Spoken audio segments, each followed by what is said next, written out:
Uma estudante do ensino médio de 19 anos surge de repente na delegacia de polícia civil com a barriga visivelmente inchada e um grito chocante. Foi o seu Valdir que me engravidou. Um tapa muda tudo. Mas por trás desse incidente esconde-se uma conspiração muito mais sombria. Naquela tarde, a delegacia funcionava como de costume. A sala estava cheia do som de relatórios sendo digitados, chamadas no rádio da polícia e conversas entre os agentes. A atividade seguia sem interrupções até que a porta de vidro da entrada foi aberta bruscamente. Uma jovem entrou com passos instáveis. Seu corpo parecia fraco. Ela vestia a camiseta branca do uniforme de uma escola estadual, já amassada e suja. O cabelo estava preso num rabo de cavalo desleixado. Seu nome era Beatriz, uma estudante de 19 anos que cursava o último ano. Todos na sala viraram a cabeça imediatamente.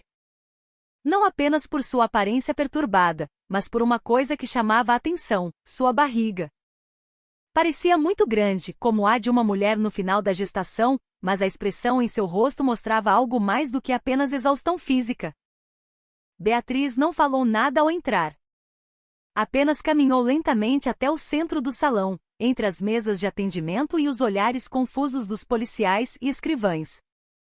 Sua respiração era pesada, os olhos inchados de chorar, e o corpo levemente curvado, segurando o peso do ventre. Ninguém a impediu. Ninguém sabia o que fazer. Alguns apenas se entreolharam, tentando adivinhar o que estava acontecendo. Então, sem aviso prévio, Beatriz parou e gritou com voz estridente. Ela citou um nome, e esse nome ecoou claramente por toda a repartição. Foi o seu Valdir que me engravidou. Ele é o culpado. Aquela voz quebrou a atmosfera instantaneamente. O silêncio transformou-se numa tensão profunda. Todos os olhos se voltaram para uma única direção. No canto da sala, sentado em sua mesa, estava um homem corpulento, Valdir. Um escrivão sênior de 38 anos, conhecido por ser disciplinado e cordial com os colegas. Mas seu rosto, naquele momento, não estava mais calmo. Valdir levantou-se imediatamente, o rosto tenso, o corpo rígido. Ele não respondeu. Não se defendeu com palavras. O que ele fez foi caminhar rapidamente em direção a Beatriz, levantar a mão direita e dar um tapa violento no rosto da garota. O corpo de Beatriz foi jogado para trás, e ela caiu sentada no chão frio. A delegacia congelou. Alguns policiais se levantaram de suas cadeiras. Mas antes que pudessem se mover, Valdir avançou novamente e atingiu o rosto de Beatriz mais uma vez. Desta vez com mais força. Beatriz desabou. O choro explodiu.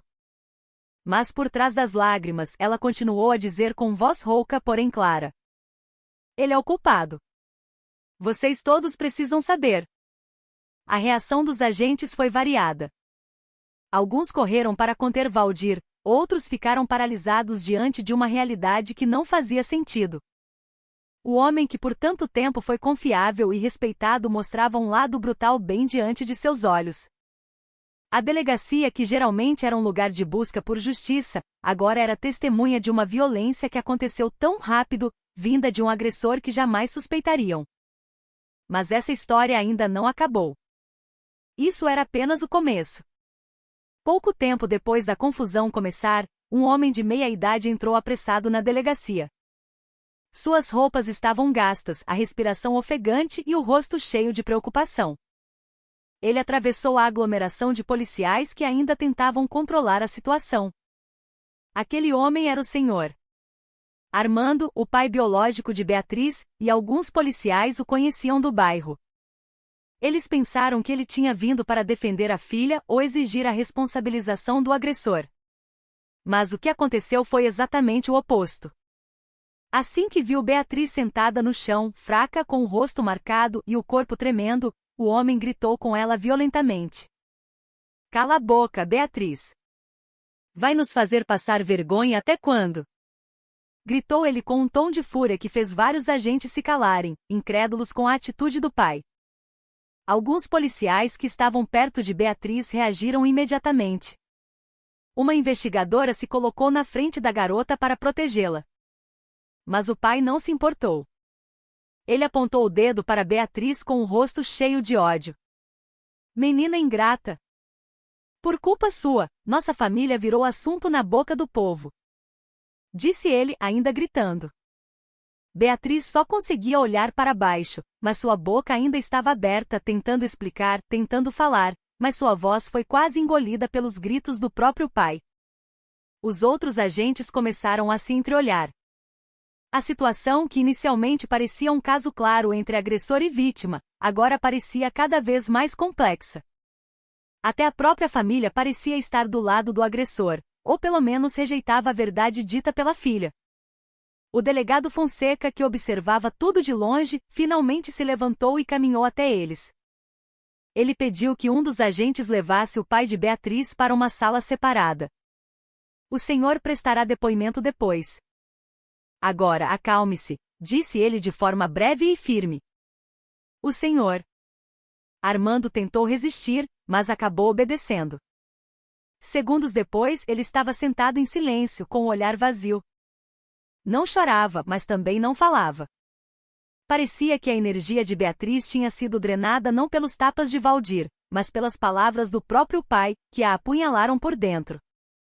Alguns agentes notaram que a reação do pai não era a de um genitor preocupado com uma filha vítima de violência. E naquele ponto, a dúvida se transformou em suspeita. O investigador Tiago, um dos jovens policiais da equipe, começou a ver uma direção diferente. Ele observou a interação entre Valdir e o pai de Beatriz desde que o senhor Armando chegou. Os olhares deles se cruzaram por um momento. Não havia raiva, não havia cobrança, havia, pelo contrário, uma espécie de código silencioso que levantava um grande ponto de interrogação. Desde aquele momento, Tiago começou a se mover com cautela. Ele sabia que aquele caso poderia ser mais profundo do que aparentava. E Beatriz poderia não ser apenas vítima de violência, mas vítima de um cenário muito mais obscuro e sistemático. O investigador Tiago ficou no canto da sala, analisando a situação com atenção. Ele não quis se envolver no tumulto físico, apenas observava cada reação que surgia. Desde o início, seu instinto dizia que algo estava errado. Mas a suspeita ficou mais forte quando ele notou a interação rápida entre Valdir e o pai de Beatriz. Eles não se cumprimentaram, não falaram, mas seus olhos se encontraram. E naquela fração de segundo, Tiago viu algo incomum. Não era um olhar de inimizade nem de culpa, mas sim uma espécie de entendimento mudo, como duas pessoas que já sabiam exatamente o que estava acontecendo. Tiago começou a conectar os eventos em sua mente. Valdir, que não se defendeu com argumentos, escolheu a violência. O pai de Beatriz, que não só não defendeu a filha, como a atacou verbalmente. E aquele olhar que parecia guardar um acordo. Tudo parecia estranho. Como um jovem investigador, ainda idealista e cheio de energia, Tiago sabia que nem tudo podia ser escrito num boletim de ocorrência.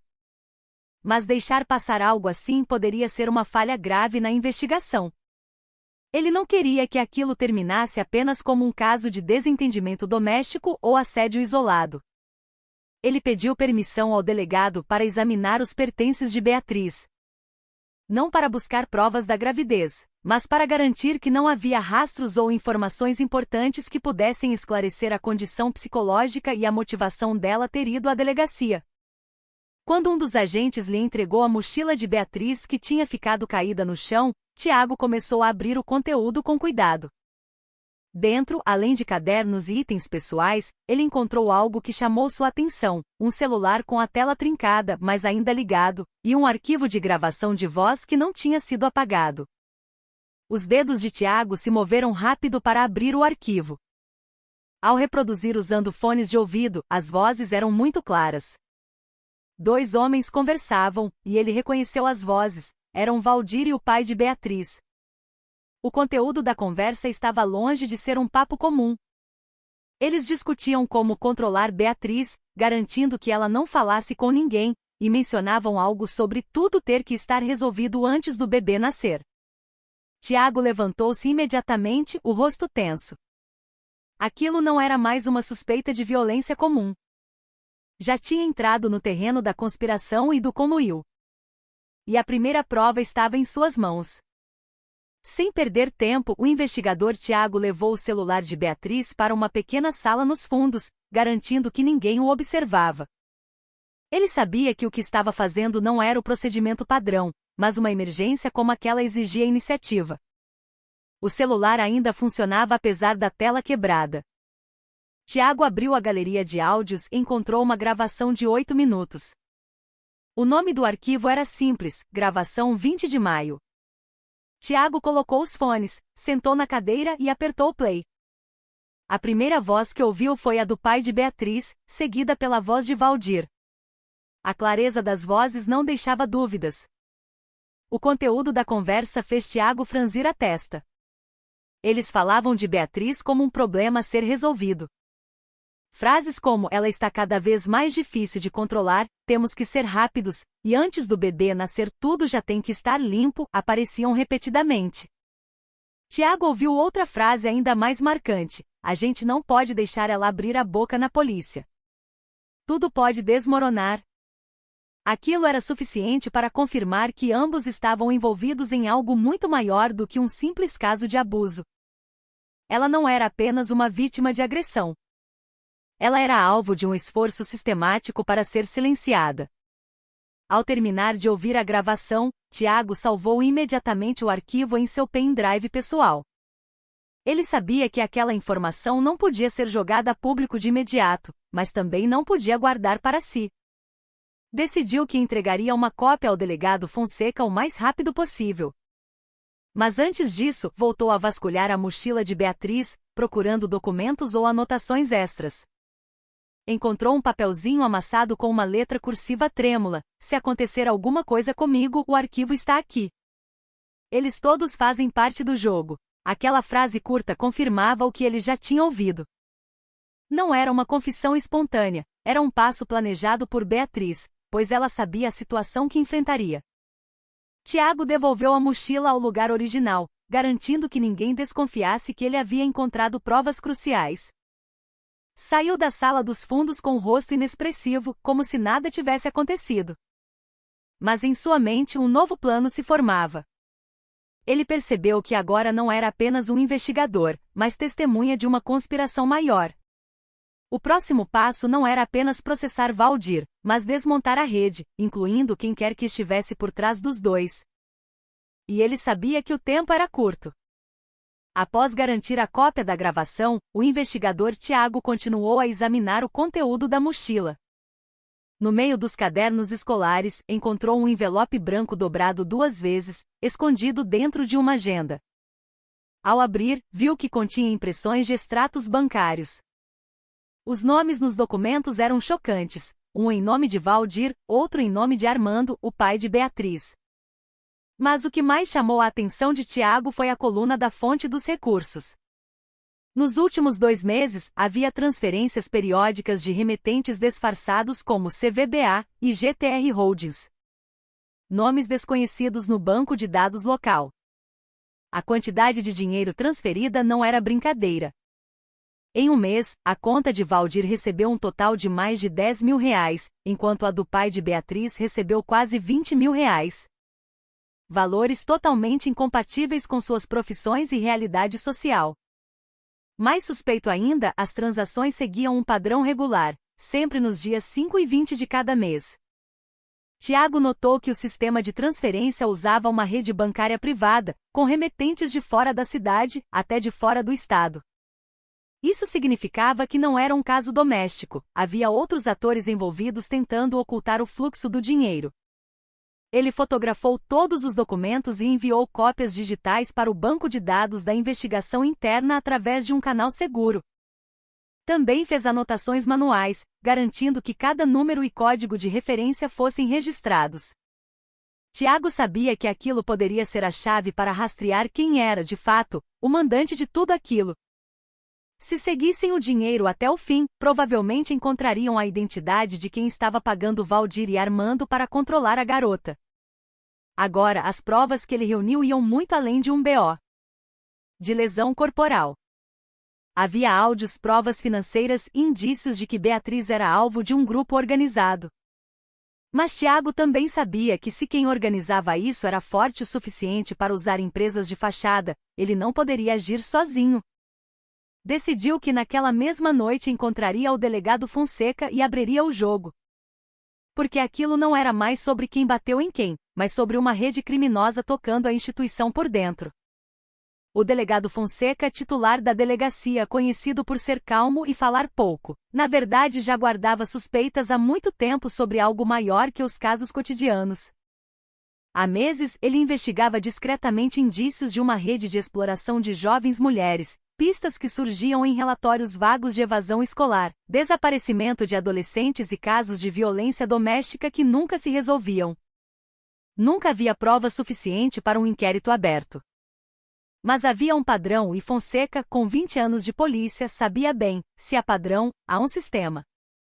Ele mantinha os resultados de sua investigação pessoal numa pasta criptografada em seu laptop. Lá já havia um histórico cronológico de dezenas de nomes. Alguns eram funcionários públicos.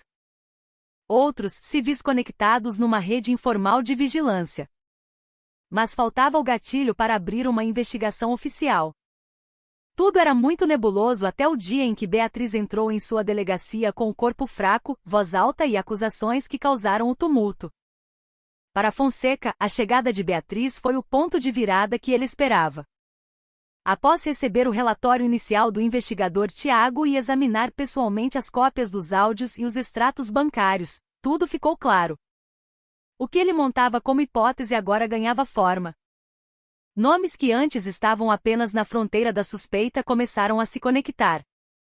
Incluindo o nome de Valdir, que nunca estivera na lista antes por sua ficha limpa. Porém, após a brutalidade contra Beatriz e os achados financeiros, seu nome foi para o topo da lista de suspeitos. Assim como o pai dela, que mostrava envolvimento claro por suas atitudes e palavras. Fonseca não perdeu tempo.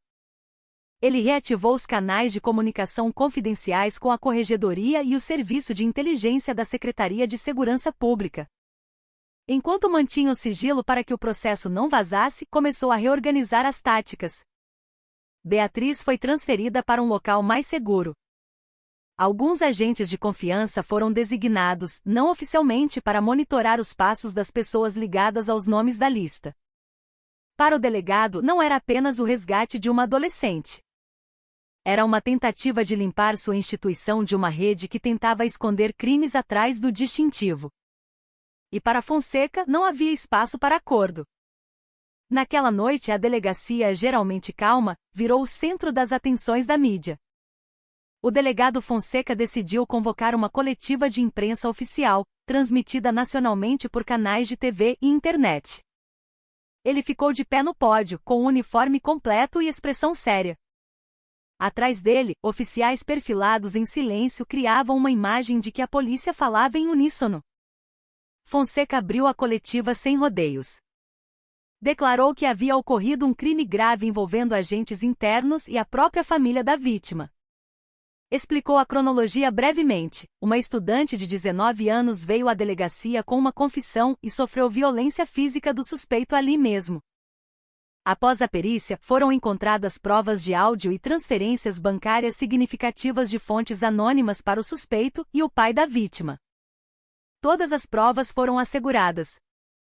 Declaramos firmemente que não haverá proteção para criminosos, mesmo que vistam nossa farda ou trabalhem nesta casa, disse ele. A declaração foi recebida com flashes de câmeras e microfones sendo empurrados com perguntas dos jornalistas. Mas Fonseca manteve a calma e escolheu não responder a nada fora de contexto. Havia, porém, uma coisa que ele não disse abertamente.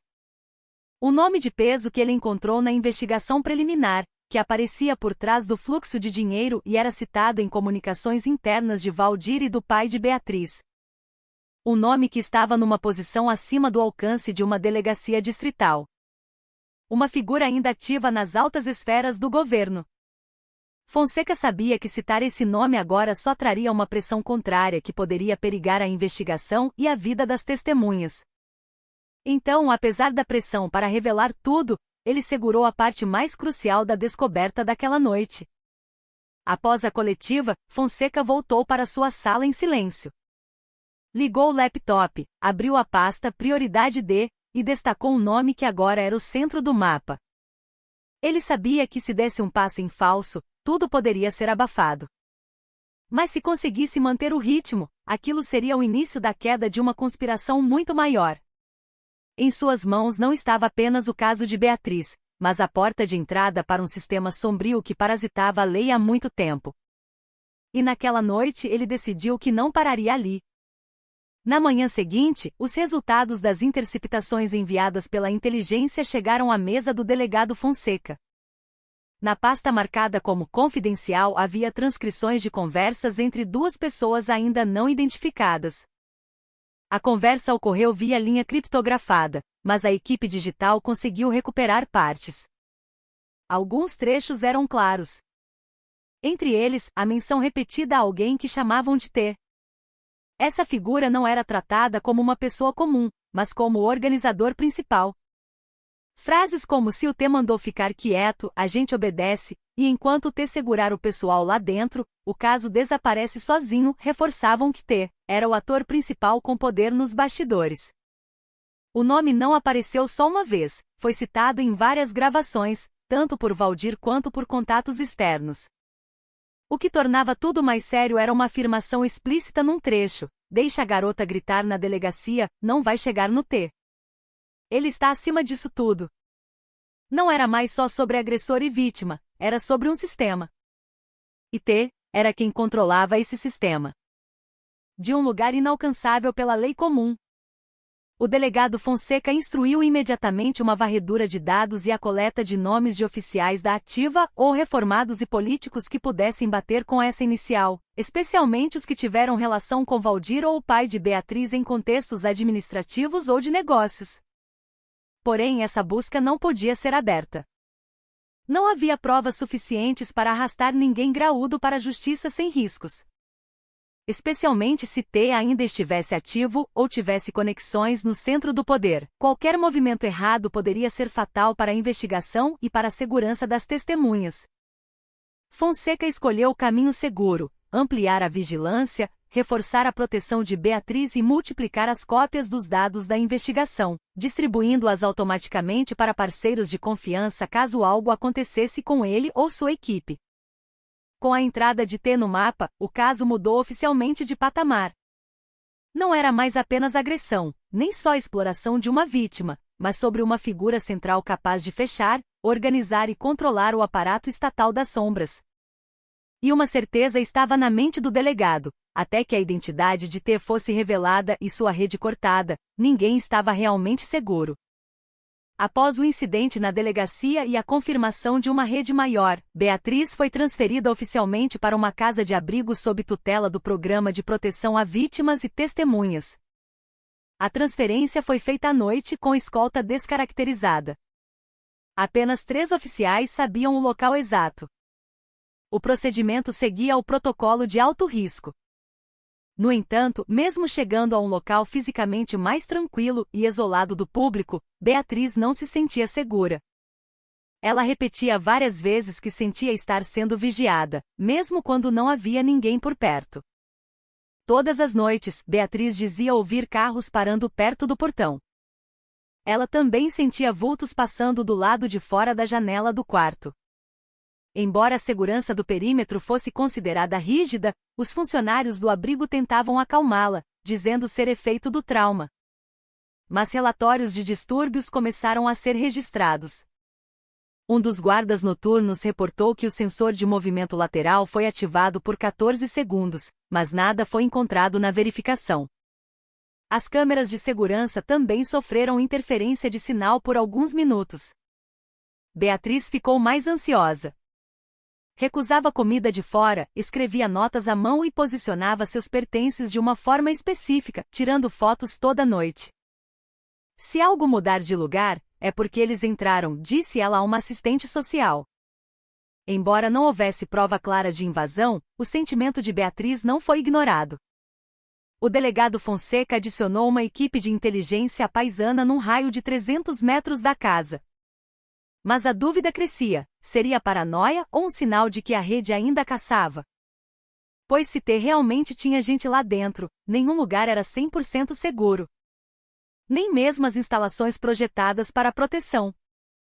E se Beatriz fosse silenciada, tudo o que foi revelado poderia desaparecer. Fonseca sabia que o tempo estava se esgotando.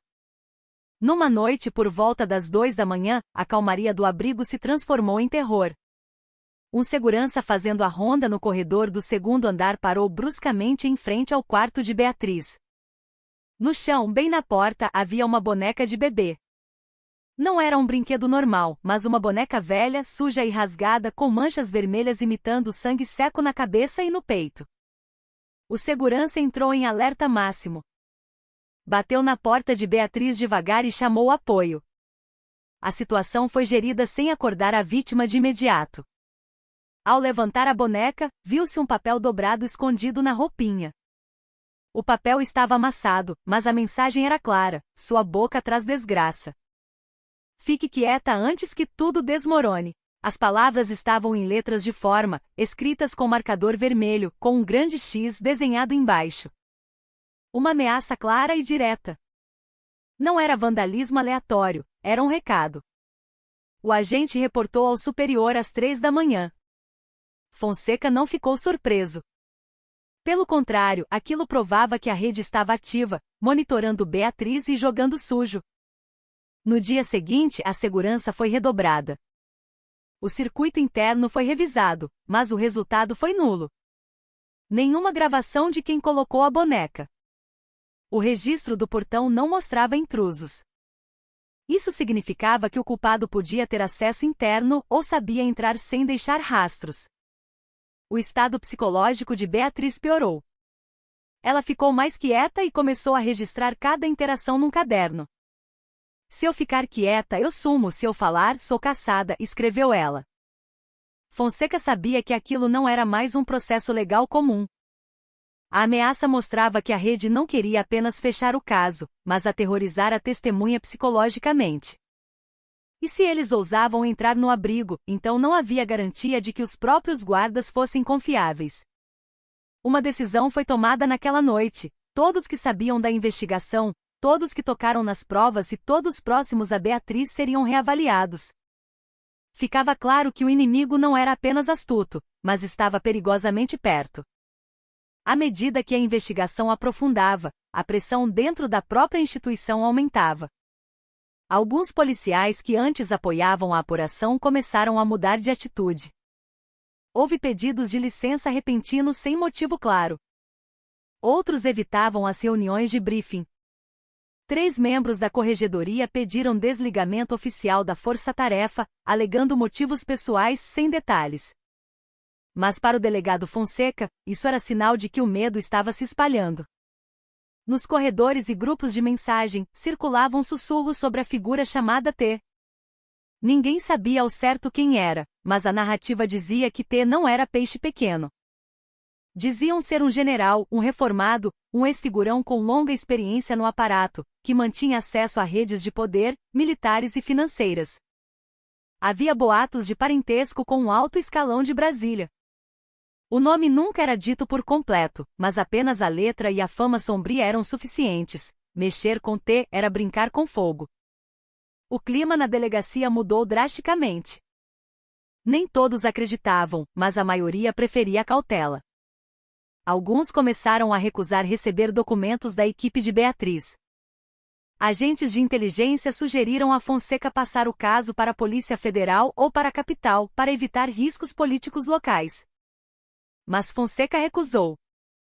Se jogarmos isso para cima sem base forte, tudo será abafado mais rápido.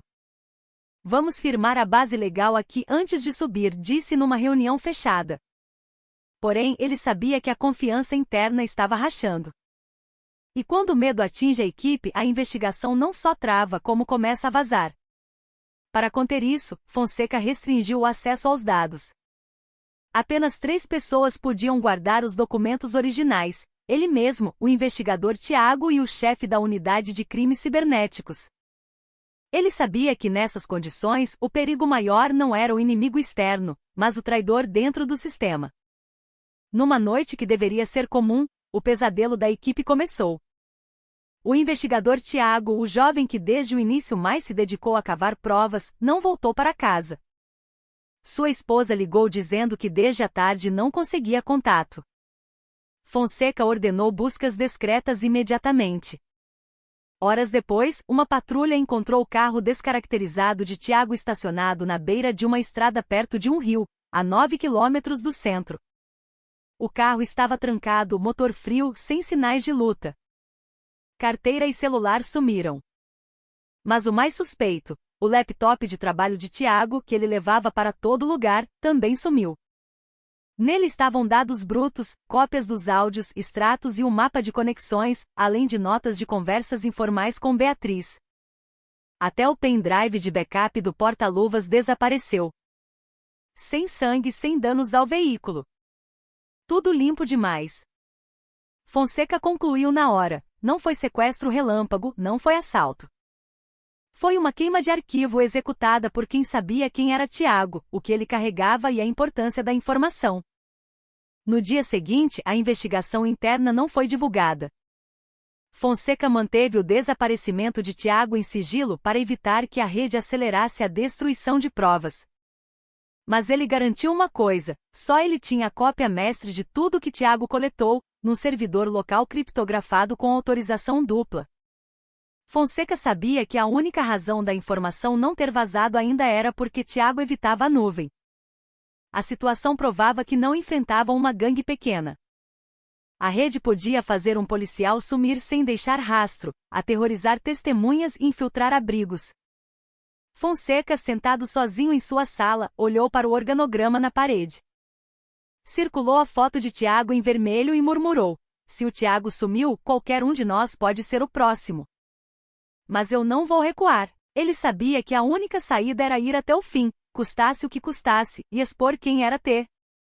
Na manhã seguinte ao desaparecimento de Tiago, um funcionário do abrigo entregou um bilhete manuscrito ao delegado Fonseca.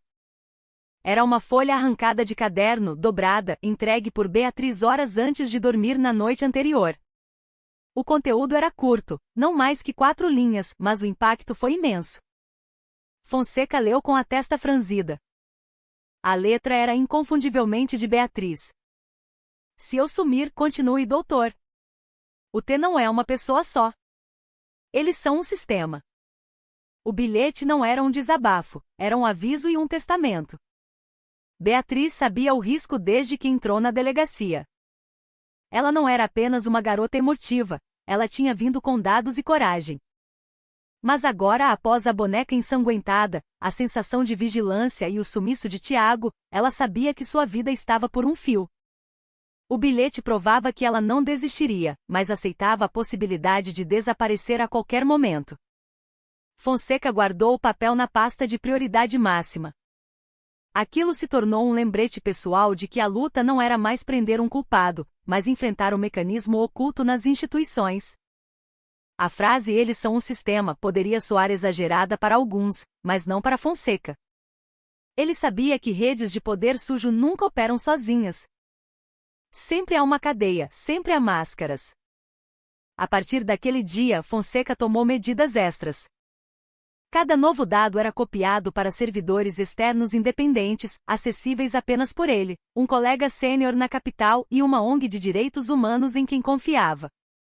A única arma que restava eram os dados. E o bilhete de Beatriz provava algo vital: a vítima sabia quem era o verdadeiro inimigo e não ficaria calada, mesmo com a morte à espreita. Às 3h37 da madrugada, o alarme do abrigo detectou movimento suspeito na porta lateral de serviço. As câmeras mostraram 2 homens corpulentos, vestidos de preto tático e balaclavas, pulando o muro dos fundos e abrindo a porta com gazúas profissionais.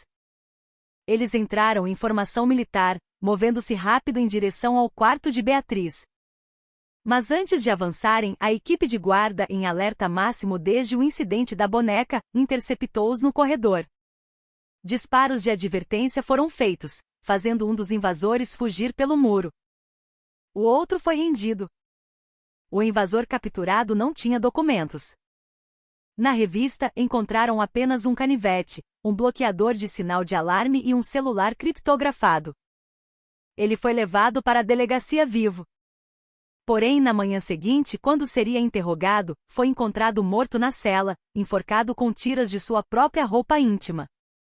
As câmeras do corredor das celas tiveram uma falha de 7 minutos, exatamente na hora da morte. Sem registro de visitantes. Isso reforçava a tese: não era um bandido comum, mas parte de uma rede profissional treinada para não ser capturada viva. Fonseca abriu uma investigação fechada sobre os carcereiros daquela noite. Ninguém assumiu falha sem provas de sabotagem. Mas do celular do invasor, que a perícia conseguiu acessar parcialmente, recuperaram uma mensagem de voz recebida antes da ação: o alvo tem que ser silenciado. Se falhar, não volte vivo. A ordem era clara. Não era sequestro, era execução. Uma operação para eliminar a testemunha principal. Após isso, Beatriz foi movida para um local secreto sob controle direto da Polícia Estadual, com segurança armada pesada. Fonseca sabia que aquilo virou guerra aberta. A questão não era mais quem era o culpado, mas quantos mais teriam que cair até que tudo fosse revelado. Após a tentativa de sequestro frustrada, a perícia vasculhou a bolsa tática do invasor morto. Parecia uma bolsa comum, mas num fundo falso encontraram um pendrive cinza sem marca. Foi enviado para o laboratório cibernético. A criptografia era pesada, nível militar. Mas após 2 dias de trabalho intenso, quebraram a barreira inicial. O resultado calou os investigadores. Havia dezenas de fotos de outras jovens.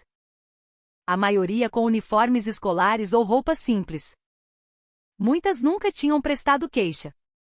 Alguns rostos batiam com o banco de dados de desaparecidos de várias cidades e estados. Beatriz era apenas uma peça num esquema gigante. Além das fotos, um mapa digital mostrava 5 pontos de casas de apoio ilegais em áreas de fronteira e periferias densas. E uma pasta de textos codificados. A análise preliminar indicava logística iniciais, horários e códigos de transporte. Um código chamou atenção: TR-17K, que cruzado com a inteligência, referia-se a rotas de tráfico humano para o exterior através de portos clandestinos no norte. A rede era internacional. Fonseca olhou as provas em silêncio. Aquele pendrive era a peça final do quebra-cabeça. Mas era grande demais para ele sozinho. Preparou um relatório sigiloso para a Divisão Especial em Brasília e para a Interpol. Mas faltava um passo: revelar quem estava por trás do código T. Naquela noite, em sua sala segura, Fonseca acessou o servidor local onde a equipe forense depositou os dados finais desencriptados do pendrive. A última pasta continha o organograma e contatos internos. No rodapé de um documento não codificado surgiu um nome que fez Fonseca congelar. Era o nome de um ex-colega de turma da Academia de Polícia. Hoje, um alto oficial numa agência estratégica nacional. Alguém conhecido pela integridade, o rosto moderno da instituição na mídia. Mas nos bastidores ele estava ligado diretamente ao código T, o arquiteto da exploração. Fonseca fechou o laptop devagar. Seus olhos não tremiam, mas o ar ficou pesado. Ele sussurrou para si mesmo: se eu seguir, isso derruba o sistema todo. 2 segundos depois, ele levantou. Sem dúvida. Pegou a jaqueta, a chave da viatura e chamou seu assistente. Vamos para o hospital. Eles vão atrás do bebê da Beatriz agora. Fonseca sabia: se falharam em pegar Beatriz, o alvo agora era a criança que ia nascer, a testemunha viva que podia carregar mais provas, DNA do que qualquer arquivo. A viatura saiu cantando pneu na noite. Sem sirene, apenas os faróis cortando a escuridão. Ao longe, o céu estava preto sem som, mas com uma conclusão pendente. Uma coisa era certa: a guerra apenas começou. A história não acabou. Ainda há muitos rostos a serem revelados.